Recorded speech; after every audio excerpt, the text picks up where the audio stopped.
Você está no canal Eu Estudo a Lição com o pastor Samuel Camilo. Hoje é domingo, dia 26 de dezembro de 2021. E o tema que estudaremos na nossa lição será Um Começo Glorioso. O texto que serve como base para o nosso estudo de hoje encontra-se na carta aos Hebreus, no capítulo 2, os versos 3 e 4, que diz assim: O que nos faz pensar que escaparemos se negligenciarmos essa grande salvação, anunciada primeiramente pelo Senhor e depois transmitida a nós por aqueles que o ouviram falar? E Deus confirmou a mensagem por meio de sinais, maravilhas e diversos milagres, e também por dons do Espírito Santo conforme a sua vontade.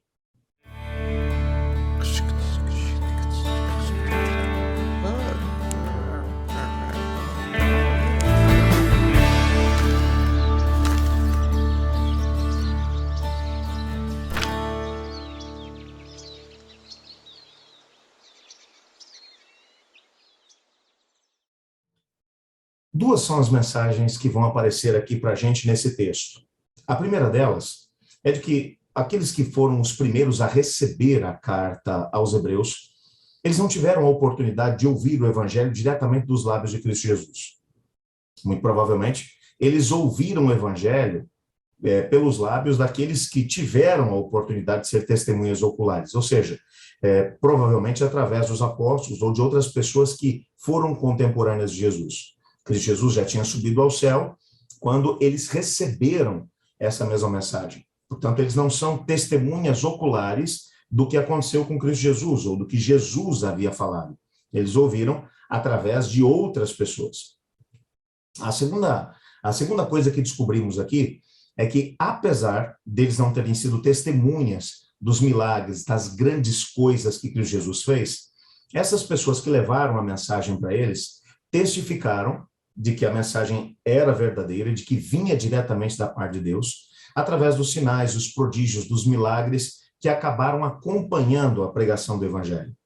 Quando percebemos a estratégia que o Senhor Deus utilizou quando a igreja foi estabelecida, ele mostrou de forma clara que os apóstolos de Jesus que estavam pregando o Evangelho, eles vinham da parte de Deus, com autoridade da parte de Deus, por causa dos grandes sinais e prodígios que aconteceram através deles.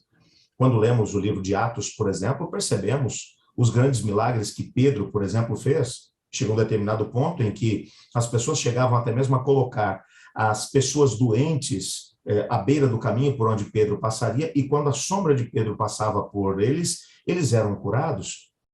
Quando, por exemplo, Filipe foi para a região de Samaria, grandes sinais e prodígios aconteceram através dele. Quando olhamos para o ministério do apóstolo Paulo, na cidade de Éfeso, por exemplo, o texto bíblico vai dizer que até mesmo os aventais e os lenços usados por Paulo eram levados pelas pessoas e colocados sobre aqueles que estavam possuídos por espíritos maus, e eles eram libertados. Pessoas que estavam doentes e eram curadas. É claro que tudo isso acontecia, a Bíblia menciona de forma bem clara, através do Espírito de Deus agindo através do ministério dos apóstolos. O que nos leva à conclusão de que provavelmente essas pessoas que foram os destinatários originais da carta aos Hebreus, eles tiveram também aqui o privilégio de ver muitos desses sinais acontecendo. Pessoas eram libertas de possessão demoníaca, pessoas com problemas de saúde eram curados, e assim por diante. Essa foi uma estratégia usada pelo Espírito de Deus para poder chamar as pessoas para algo que fosse muito superior àquilo que o paganismo oferecia a eles, para mostrar o grande amor e, ao mesmo tempo, a preocupação de Deus em relação a todos eles. O que nós sabemos também, através das profecias, é de que o mesmo estado de coisas acontecerá exatamente antes do retorno de Cristo Jesus. Não é porque logo depois ali daquele período apostólico, depois da morte de João, que esses sinais e prodígios, eles cessaram, eles pararam, pelo menos como sendo um carro-chefe dentro do trabalho dirigido pelo Espírito Santo do Senhor, que o Espírito não estava mais dirigindo a igreja. Não, não significa isso. Significa que, no início, o Espírito Santo veio com grandes sinais e prodígios, e no final, ele voltará de novo. O mais interessante é que, quando olhamos para as Escrituras Sagradas, percebemos que nesse período intermediário, logo depois que a Igreja de Deus foi estabelecida, até o momento em que o Senhor Deus fará a última arrancada de aviso à humanidade de que a vinda de Cristo é iminente, e isso acontecerá de novo através de grandes sinais e prodígios, esse tempo que está no meio, os sinais e prodígios acabam não sendo uma evidência de que a pessoa está com Cristo Jesus. Até porque nós percebemos, e Cristo alertou a respeito disso, que muitas pessoas operariam grandes sinais e prodígios com o intuito de enganar as pessoas. Portanto, o inimigo se usaria desse artifício para poder ludibriar as pessoas. Nesse tempo, que seria o tempo intermediário entre o momento do estabelecimento da igreja e o momento do término da mensagem de Deus aqui na Terra. O fato é que essas pessoas, esses destinatários originais, tinham tido uma experiência tremenda, muito forte com o Evangelho de Cristo. Não ouviram diretamente de Cristo, mas tiveram a comprovação de que a mensagem provinha da parte de Deus. E a pergunta que é feita pelo autor da carta é: será que nós teremos como nos desculpar diante de Deus se não formos fiéis ao chamado que Deus nos fez? Se não formos fiéis ao evangelho que chegou até nós dessa forma? O fato é que mesmo que eu e você não tenhamos sido alcançados através de sinais e de prodígios tão grandiosos como essas pessoas da época da carta aos Hebreus, nós também fomos alcançados pelo evangelho de Jesus. E esse evangelho, ele tem transformado vidas, ele tem feito a diferença na vida de todos aqueles que se entregam a Cristo.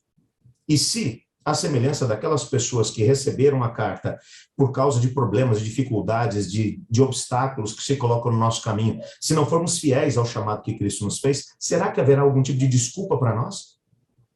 Portanto, essa introdução dessa carta, ela serve tanto para os destinatários originais dela, como também para nós hoje em dia. Não existe maneira de podermos chegar diante do Senhor e dizer assim: Senhor, foi difícil para mim ser fiel ao Senhor naqueles dias em que eu vivi. E Jesus vai olhar e vai dizer, com certeza, será que a sua experiência foi mais difícil que a minha? Porque para eu conseguir alcançar a tua salvação, eu tive que morrer na cruz.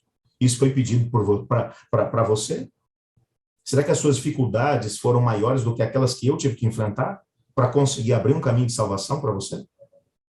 Não existe nenhum tipo de base de argumentação para uma pessoa que decide viver uma vida alheia de Cristo Jesus. É exatamente por isso que hoje somos chamados a vivermos uma vida de fidelidade ao evangelho que nos alcançou. E para isso, nós somos dependentes do Espírito de Deus. Só Ele é capaz de nos fortificar e de nos dar coragem suficiente para permanecer fiéis à vocação para a qual nós fomos chamados em Cristo Jesus.